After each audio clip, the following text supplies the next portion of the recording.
तुम्हारी हिम्मत कैसे हो मेरे शौहर के बारे में ऐसा सोचने की। सेहर और हमाद जो अभी अंदर दाखिल हुए थे, तानिया की गौनजती हो आवाज़ और इसके बोले जाने अल्फाज सेहर के पैरों तले ज़मीन खिसका गए। इसे अपनी बहन पर कितना भरोसा और मान था, आज इसका मान भरोसा सब चूड़ा चूड़ा हुआ था।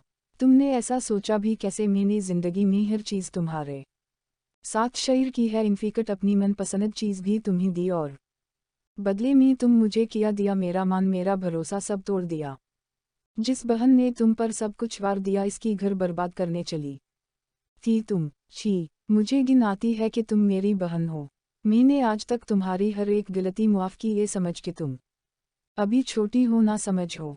तुम्हारी एक जिद के आगे घुटने टेक दिए, लेकिन इस बार तुमने मेरी किसी चीज़ पर नहीं, मेरे शौहर पर नज़र रखी है, जो तुम्हें कभी हासिल नहीं होगा। सेहर की आँखें आंसू से भरा। इसने कभी सोचा भी नहीं था एक दिन अपनी ही बहन पर हाथ उठाना पड़ेगा। वो बहन जिसकी खुशी के आगे इसने अपनी खुशियां कुर्बान की थी, आज वो ही बहन इसकी दुश्मन बन बैठी थी। सेहर, तुम मुझे अपनी हर चीज़ दे देती हो ना, तो मुझे हमाद भी दे दो। मुझ दोगी ना हमाद, अपनी तानी को दोगी। मैं इस बहुत प्यार करती हूँ, मैं इसके बना मर जाऊंगी। तानिया सेहर को कंधों से पकड़ा छोटे बच्चे की तरफ जिद करने लगी। सेहर को वो कही से भी नॉर्मल ना लगी। रुखसार और हमाद भी हैरानगी से तानिया को देखने लगे। इनकी तानी तो हरगिज़ ऐसी ना थी। तानिया, यहाँ को गड़ा गड़ी का ख्याल नहीं चल रहा कि तुम्हें मेरा गड़ा पसंद आ गया है तो मैं तुम्हें दे दूँ। ये असल ज़िंदगी है और हम जिंदा इंसान है। इन गड़ा गड़ी की ज़िंदगी से बाहर निकलूँ और हकीकत को देखो। हमाद मेरा शौहर है और हम दोनों एक दूसरे से बहुत प्यार करते हैं। तो मेरी मोहब्बत का किया, मैं भी तो हमाद से मोहब्बत करती हो। तुम हमाद से मोहब्बत नहीं करती, वो सिर्फ तुम्हारी एक जिद है, जैसे तुम पूरा करना चाहती हो। जिस तरह बचपन में मामा पापा मेरे लिए कोई चीज़ लाते थे और वही चीज़ तुम्हें पसंद आ जाती थी, और अगर मैं वो चीज़ तुम्हें ना दूँ तो तुम या तो वो चीज़ चुरा लेती थी या तोड़ देती थी, सिर्फ अपनी जिद पूरी ना होने की वजह से। उसी तरह तुम हमाद को भी सिर्फ अपनी जिद और आदत की बना पर हासिल करना चाहती हो। ऐसा कुछ नहीं है, मैं सच में हमाद से मोहब्बत करती हो। तुम लोगों को मेरी बात का यकीन क्यों नहीं हो रहा? तानिया अपने हाथ बालों में डाले इन्हीं दबूच गई। हमाद, मैं तुमसे बहुत प्यार करती हूँ, तुम्हें पता है ना। मेरी आंखों में देखो, तुम्हें मेरी आंखों में अपने लिए प्यार ही प्यार नजर आएगा। तानिया हमाद के आगे खड़ी, इसका चेहरा अपने हाथों में थामा, इसकी आंखों में देखने लगी। मैं तुमसे कोई प्यार नहीं करता, मैंने हमेशा तुम्हें अपनी छोटी बहन की तरह माना है। हमाद तानिया के हाथों को अपने चेहरे से परे हटा गया। इकबाल, रुखसार की चीख एकदम बुलंद हो। सब रुखसार की नज़रों के ताक़ुब करते हुए देखने लगे। इकबाल को नीचे ज़मीन हर गिरते हुए देख सब इनकी तरफ भागे, जो ना जाने कब से खड़े इनकी बातें सुन रहे थे। पापा, क्या हुआ आपको? सेहर इकबाल साहिब का सर अपनी गोद में रखे इन पर झपकी। तानिया भी भागते हुए इन टांगों के करीब बैठकर आवाज़ें देने लगी, इन्हीं जल्दी हॉस्पिटल लेकर जाना होगा। हमाद इकबाल साहिब को उठाए गाड़ी की ओर बढ़ा। पीछे सेहर, रुखसार और तानिया भी इसके पीछे भागी। तुम कहीं नहीं जाऊंगी, सब तुम्हारी वजह से हुआ है। अगर तुम्हारी वजह से मेरे शौहर को कुछ हुआ ना तो बहुत बुरा होगा। रुखसार सेहर के साथ गाड़ी में बैठे चली गई। तानिया पीछे खड़ी गाड़ी को जाते देखने लगी। सितारा सितारा सितारा, मेरी परवरिश में ही कोई कमी रह गई थी जो आज मुझे ये दिन देखना पड़ा। मामा, आप कैसी बातें कर रही है? आपकी इसमें कोई गलती नहीं, आपने तो हमारी बहुत अच्छी परवरिश की है। सेहर रुखसार को अपने सीने से लगाए अपने आंसू को साफ करने लगी। सब ठीक हो जाएगा, पापा भी ठीक हो जाएंगे, आप टेंशन ना ले। टेंशन कैसे ना लो? जब औलाद बगावत पर उतर आए तो माँ बाप की जिंदगी में सिर्फ टेंशन ही रह जाती है, और ऐसी औलाद एक बार में नहीं, आहिस्ता आहिस्ता अपने माँ बाप को मारती है। मुझे तो हमाद से भी अब नज़रें मिलाते हुए शर्म आने लगी है। मामा, आपको क्यों शर्म आ रही है? शर्म तो ऐसे आनी चाहिए जिसकी वजह से ये सब हुआ है और जो इसकी जिम्मेदार है। शर्म इसे करनी चाहिए। जिन आंखों में कभी अपनी बेटियों के लिए मान हुआ करता था, आज इन आंखों में शर्मिंदगी देख सेहर का सीना फटने को आया। दिल किया फूट फूट कर रोए। काश इसकी बहन ने को खिलौना मांगा होता तो एक मिनट भी ज़ाया किए वो इसे दे देती, लेकिन इसने इस की जान, इसकी सांसें, इसकी जीने की वजह मांगी थी। सेहर ज़ब्त के आलम में अपनी आँखें मैच गई और ज़ोर से रुखसार को अपने सीने से लगा गई। डॉक्टर चाचू कैसे है अब? ठीक भी है और नहीं भी। मतलब इनकी जान तो बच गई है, लेकिन वो अब चल नहीं सकते। इन की बॉडी का नीचे वाला हिस्सा पैरालाइज हो गया है, शायद ही वो अब कभी चल पाए। अल्फाज थे कि हथौड़ा जो सीधा रुखसार और सेहर के कान में जा लगे थे। रुखसार गड़बड़ा गई और अचानक बेहोश होकर सेहर की बाहू में झूल गई। मामा, क्या हो गया आपको? डॉक्टर और हमाद जो एक साथ खड़े थे जल्दी से इनकी तरफ बढ़े और स्ट्रेचर पर डाले इमरजेंसी में ले गए। एक बाद एक इंसान को खुद से दूर होता देख सेहर का ज़ब्ता टूट गया। फूट फूट कर रोते हुए हमाद के गले लग गई।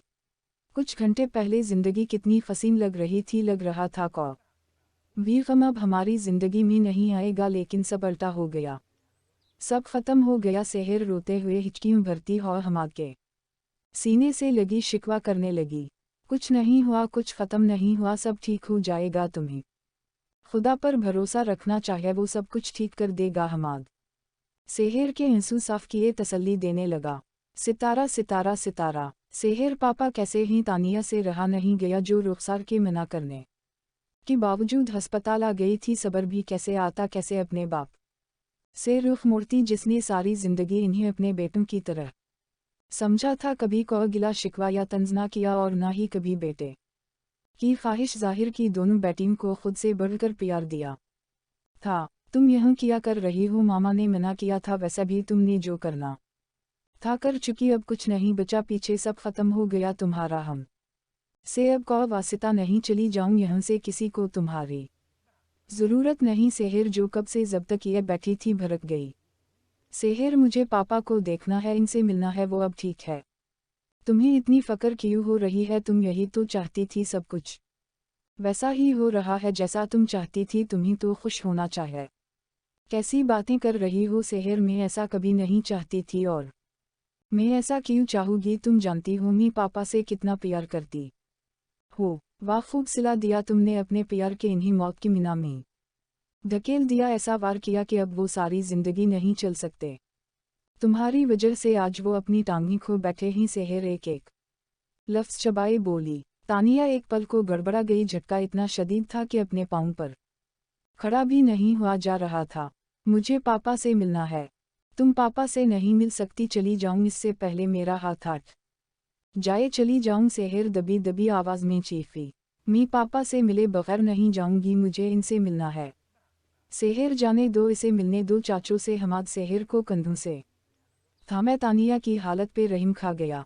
सेहर चुप हो गई, लेकिन आंखों में सुर्खी इसके गुस्से की इंतहा बता रही थी। हमाद, तुमने इसे क्यों मिलने दिया? पापा आज इसकी वजह से यहाँ पहुंचा है। अगर इसने मजीद कुछ और कर दिया, ये बोल दिया, तो पापा की तबीयत और ख़राब हो जाएगी। सेहर शिकवा की निगाहों से हमाद की तरफ देखने लगी। अगर मैं इसे जाने का बोलता तो वो ऐसी ही खड़ी रहती, तुम जानती तो हो कितनी ज़िद्दी है। मैं नहीं चाहता अस्पताल में क्यों तमाशा हो, इस लिए मैंने इसे मिलने दिया।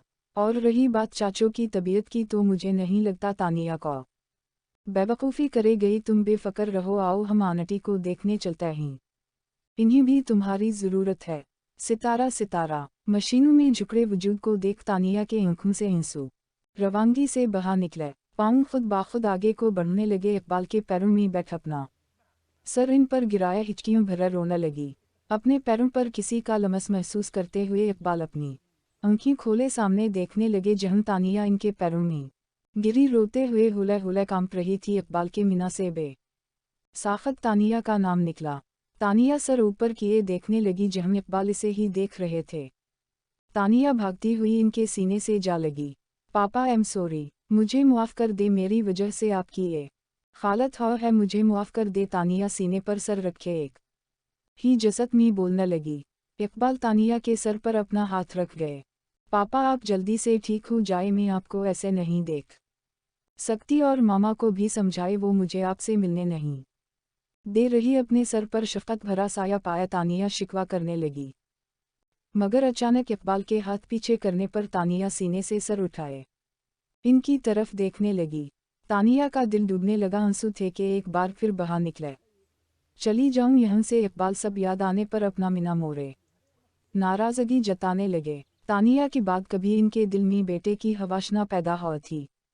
लोगों ने और रिश्तेदारों ने हजार बातें सुना, दूसरी शादी कर लो बेटा, पैदा कर लो, बेटे के बिना तुम्हारा नाम आगे नहीं बढ़ सकता। यहाँ तक रुखसार लोगों की बातों से तंग आकर इकबाल को दूसरी शादी की इजाज़त दे चुकी थी, लेकिन इकबाल ने कभी इनकी टेंशन ना ली, कभी इनकी बातों को दिल पर ना लिया था। इनकी सिर्फ एक ही बात होती थी, मेरी बेटी ही मेरे बेटे हैं, मुझे बेटे के लिए दूसरी शादी करने की ज़रूरत नहीं और ना ही मुझे बेटे की तलब है। मेरी बेटी मेरा मान है।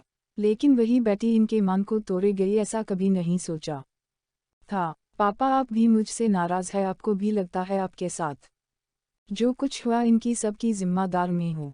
तुम्हें पता है तुम मेरा मान हुआ करती थी, जब भी कोई बोलता कि इकबाल तुम्हारा बेटा नहीं है तो मैं तुम्हारे हाथ पकड़कर कहता ये देखो मेरा बेटा, तो लोग हंसते कहते ये तो लड़की है और लड़कियां कभी बेटा नहीं बन सकती, तो मैं कहता देखना ये मेरा बेटा बनकर दिखाए गई। एक बेटे होने के सारे फ़र्ज अदा करे गई, एक बेटा जो करता है इससे बढ़कर करे गई। इकबाल के अल्फाज तानिया के दिल को चीर रहे थे, इसकी रूह को झंझोर रहे थे। मैंने तुम दोनों को दुनिया भर की आज़ादी दी, हर वो काम करने दिया जो तुम दोनों करना चाहती थी, कभी नहीं रोका, क्योंकि मुझे यकीन था तुम दोनों कभी गलत नहीं करोगी, कभी मेरी इज्जत पर आनच नहीं आने दोगी। तुम्हारी हर एक जिद को तुम्हारा बचपन समझ के पूरा किया, मगर तुमने किया मेरी आज़ादी का, मेरी नरमी का नाजायज़ फ़ायदा उठाया। हमारी इज्जत की धज्जियां उड़ाने चली थी, अपनी जिद और अना की खातिर अपनी बहन का घर तबाह करने चली थी।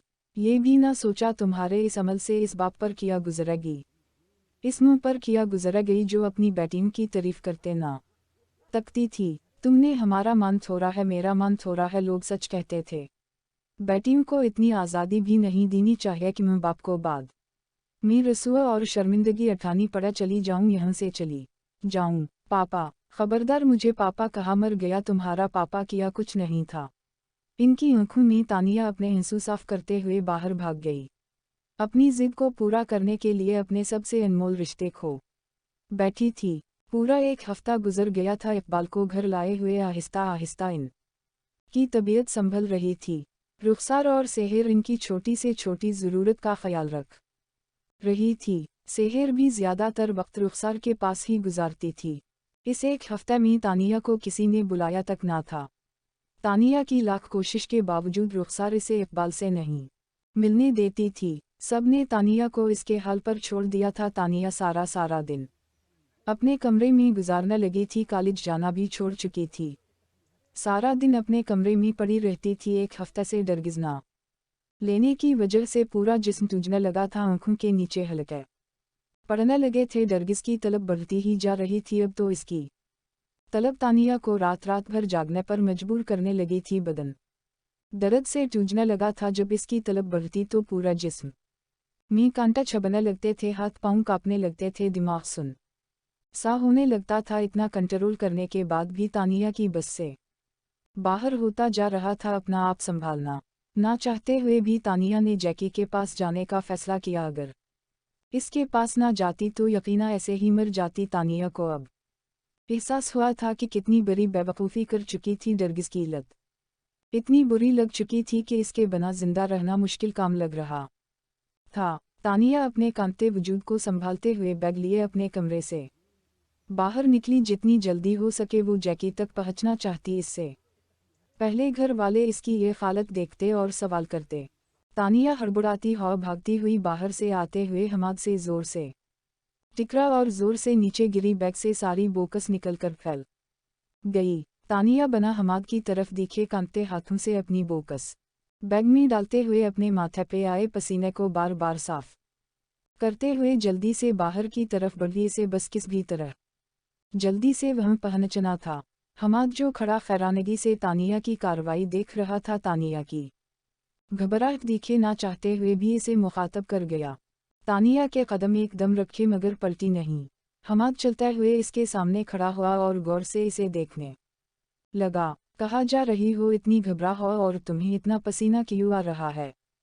तुम्हें इससे मतलब कहीं भी जाऊं? तानिया ना चाहते हुए भी तलख अल्फाज इस्तेमाल करती अपने बैग पर गिराफत मजबूत करती हमाद की साइड से गुजर गई, कुछ देर और रोकती तो ज़रूर पकड़ी जाती।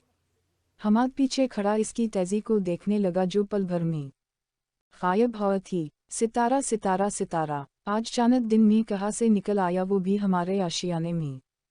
हमाद सेहर को रूम में देख इसके पास आया जो वार्डरोब में घुसी, पता नहीं क्या तलाश रही थी मैडम तो आजकल नज़र ही नहीं आती। हमाद इसकी कमर झुकड़े अपने सीने से लगा गया। मुझे लगता है तुम भूल गई हो, तुम्हारा एक अदद शौहर भी उसी घर में रहता है, कभी इस पे भी नजरें करम कर दिया करो। हमाद सेहर की गर्दन में चेहरा छुपाया इसकी खुशबू को अपने अंदर उतारने लगा।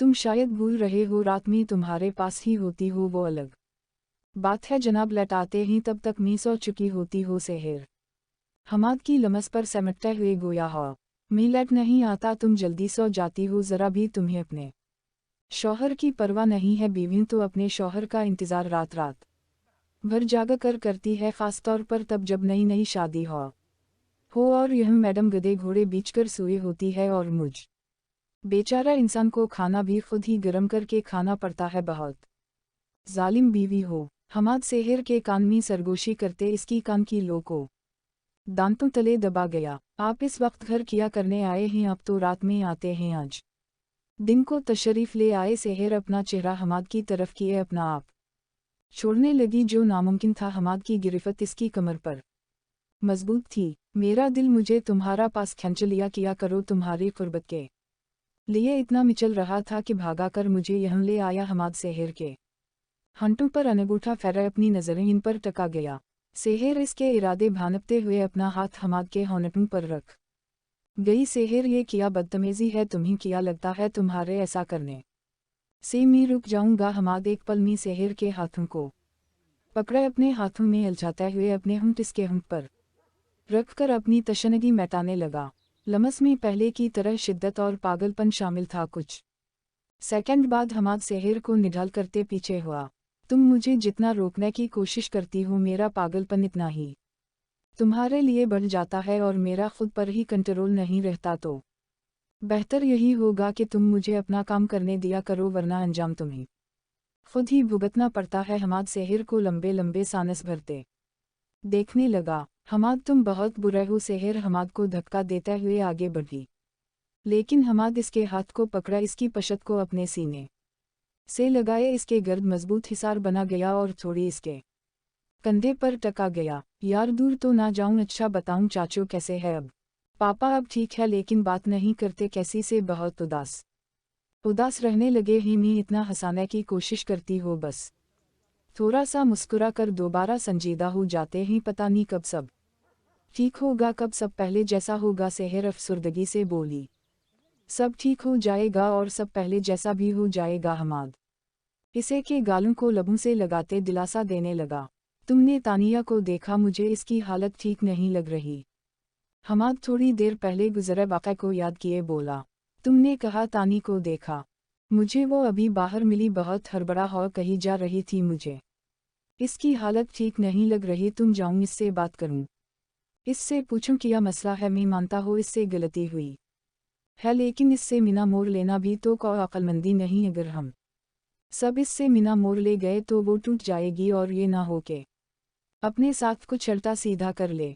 मैं भी कुछ दिनों से नोट कर रही हूँ, अपने कमरे में ही बंद रहने लगी है, बहुत कम बाहर निकलती ही, और खाना भी अपने रूम में ही मंगवा लेती है। वो अभी बची है, उम्र के इस हिस्से में इंसान से बहुत सारी गलतियाँ होती है, और तुम तो जानती ही हो वो कितनी ज़िद्दी है। अगर हम इसे अपने हाल पे छोड़ दे गए तो मज़ीद वो बागी हो जाएगा।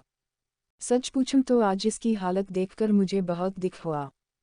वो कहीं से भी हमारी हनसती खिलती तानी नहीं लग रही थी। तुम्हें या चाची को इस बात करनी चाहिए, इसे समझाना चाहिए, ऐसे अकेले नहीं छोड़ना चाहिए। सितारा सितारा सितारा, जैकी प्लीज़ मुझे दे दो, मुझे बहुत दर्द हो रहा है, देखो मेरा जिस्म कांप रहा है, प्लीज़ मुझे दे दो। तानिया अपने हाथों को आगे करते हुए दिखाने लगी जो कांप रहे थे। फ्री में कुछ नहीं मिलता, अगर तुम्हें चाहिए तो पैसा लेकर आओ, इस के बिना कुछ नहीं मिलेगा। जैकी सोफे पर टांग चढ़ाए बैठा सिगरेट अपने मीना में दबा गया। देखो ऐसा मत करो, मैं पैसा दे दूंगी, अभी मेरे पास कुछ नहीं है, मुझे दे दो वरना मैं मर जाऊंगी। तानिया घुटनों के बल बैठते हुए हाथ जोड़ गई। मेरे काम एक उसूल है, मैं को अभी चीज़ फ्री में नहीं देता, लेकिन तुम्हारे लिए मेरे पास एक डल है। जैकी कुछ देर बाद तानिया को गहरी नज़रों से जांचते हुए बोला, मैं तुम्हें दो ऑप्शन देता हूँ, जो तुम्हें ठीक लगे तुम कर सकती हो। पहला ऑप्शन, अगर तुम्हें ये चाहिए तो अपने आप को मेरे हवाले कर दो, बस एक रात के लिए। जैकी पैकेट हाथ में पकड़े तानिया के सामने टेबल पर रख गया। अगर तुम्हें मेरी डल मंजूर है तो तुम ये पैकेट ले सकती हो। तानिया के कान साई साई करने लगे, बड़ी ब्राउन आंखें जो दर्द बर्दाश्त करते सुर्ख हो गई थी, एकदम इसकी जानिब बैठी। तानिया कभी पैकेट को तो कभी जैकी को देख रही थी। दिमाग में इकबाल की बातें गूंज रही थी, मेरी बेटी मेरा मान है। बार बार ये अल्फाज दिमाग में गूंजने लगे। तानिया जोर से आंखें मैचे जब्त करते हुए आंखें खोल गई। दूसरा कौन सा रास्ता है? तानिया घुटनों के बल बैठी और पैकेट को देखने लगी। बर्दाश्त की खत खत्म होने लगी थी। जैकी गौर से इसकी सारी कार्रवाई देख रहा था। अगर तुम्हें मेरी ये डल नहीं पसंद तो कोई बात नहीं, तुम्हें मेरा एक काम करना होगा। ये बैग तुम्हें एक पते पर पहुंचाना होगा। जैकी सोफे के पीछे से एक बैग उठाता हुआ टेबल पर रख गया। अगर तुमने ये बैग सही सलामत इसकी सही जगह पर पहुंचा दिया तो तुम ये पैकेट ले सकती हो। जैकी हंसते हुए सिगरेट का धुआं हुआ मुंह फूंके सोफे पर बैठ गया। जैकी को पूरा यकीन था तानिया ये काम नहीं कर पाएगी और मजबूरा इसे पहली वाली ऑफर ही माननी हो गई। तानिया अपनी हालत को देखने लगी, जो बहुत बुरा शिकंजा में फंसा चुकी थी, जहां आगे खा और पीछे कौन था। मैं तुम्हारा ये काम कर दूंगी, इसके बाद तुम मुझे ये दे दोगा ना? तानिया पैकेट की तरफ इशारा करने लगी। जैकी चौंका, इसे उम्मीद नहीं थी तानिया हाँ कहे गए। ये कोई आसान काम नहीं है, हर जगह पुलिस का खतरा होगा। एक बार फिर से सोच लो, अगर इस बैग को कोई नुकसान पहुंचा ये पुलिस के हाथ लगा तो इसकी भरपाई तुम्हें ही करनी हो गई। करोड़ों का माल है इसमें, तुम मुझे पता दे दो, मैं ले जाऊंगी, तुम अपना वादा याद रखना। तानिया बैग उठाती हुआ बोली, तुम्हारी मर्जी, फिर ना कहना मैंने तुम्हें वरन नहीं किया। ये लो एड्रेस ध्यान से लेकर जाना। जैकी तानिया को कार्ड पकड़े बोला। तानिया एड्रेस पकड़े बाहर की जानिब बढ़ी। को अभी सोच दिमाग में नहीं आ रही थी, बस एक ही बात दिमाग में चल रही थी, कैसे भी काम खत्म करना है। बॉस आपने इतना महंगा माल इस लड़की को क्यों दे दिया? अगर बैग को कुछ हो गया तो हमारा कितना नुकसान हो जाएगा। जैकी का खास आदमी जो हर वक्त इसके साथ होता था बोला, आज जगह जगह नाके लगे हुए हैं और अगर हमारे मुंह से कोई जाता तो ज़रूर पकड़ा जाता। पुलिस ने अपने सारे आदमी देख रखे हैं और तुम तो जानते ही हो आज इस माल का इस जगह पहुंचना कितना ज़रूरी था। अगर माल ये लड़की लेकर जाएगी तो किसी को कोई शक भी नहीं होगा और माल भी पहुंच जाएगा।